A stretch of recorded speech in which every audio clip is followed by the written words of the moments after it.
a policy when she was Secretary of State that we would only continue accepting money from people that were already giving us money. And I've tried to recreate that policy as nearly as I can now during the campaign.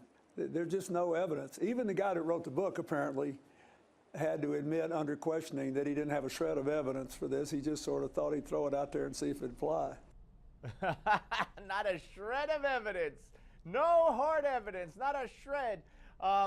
Joining us now is Roger Simon, co-founder of PJ Media, award-winning novelist, and we're talking about the series on pjmedia.com, Diary of a Mad Voter. Roger, you wrote a great piece, Sabotage, Will Bill Save Us from Hill? And I got to tell you, the more he keeps saying, there's not a shred of evidence, no, there's no evidence, and everything else, I got to keep doing the speeches because I got to pay the bills. I mean, keep it up, Bill. I know. Well, you know, the substance of my piece is he really doesn't want her to be president. I mean, think about it.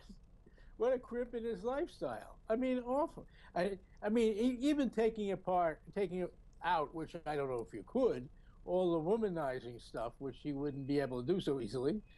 Think about, he has to sit around there and she gives the orders, and he's been giving the orders. You can't tell me that this is what this guy really wants in his heart of hearts.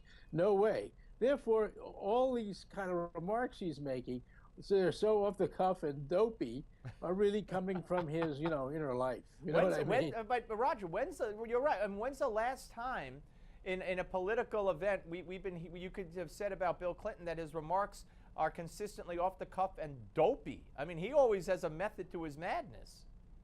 No, he's shrewd as hell. I mean, he's the only guy on the planet who got away with something like, it depends on what your definition of is. Now, who in the world could get away with that? Bill Clinton. Well, you know, now there's another revelation with regard to Hillary. Boeing. It's the job of commerce secretaries and from what I understand, traditionally secretaries of state to push foreign nations who are friendly to purchase weapons and hardware from U.S. corporations. Well, Hillary got such a deal, a multi-billion deal from Russia. I don't know how friendly they are to us for Boeing. And after that happened, Boeing gave a huge donation to the Clinton Foundation. Why wouldn't they? but you know what? There's no evidence that there's anything wrong with that. Just ask Don Corleone. Listen, all advice in life is available in The Godfather. Just read it again. All right. I want to move on to I want to move on to another piece that you wrote. Tennis, anyone? Okay. And you talk about a very, very wealthy man, America's third richest and world's fifth richest man, Larry Ellison, who is now in the corner of Marco Rubio, and you say that he's not the only one with money that's heading to that corner. Yeah, I mean, you know, I think, you know, in terms of being the mad voter and watching what's happening, Rubio is collecting funds, which means two things. One, it means Jeb Bush isn't the only demon fundraiser on the right. And secondly, it means that Rubio is going to be in there for the long haul. Count him in. I mean, we've got how many? Almost 20 potential Republican candidates, right? I mean, 20 as of now, maybe 30.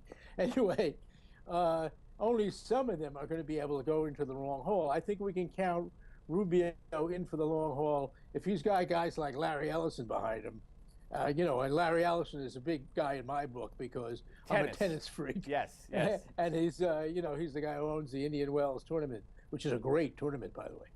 And he's no dope, having founded Oracle. That's not inherited money. Anyway. No, this presents a problem. You know, doesn't this present a concern for Jeb Bush?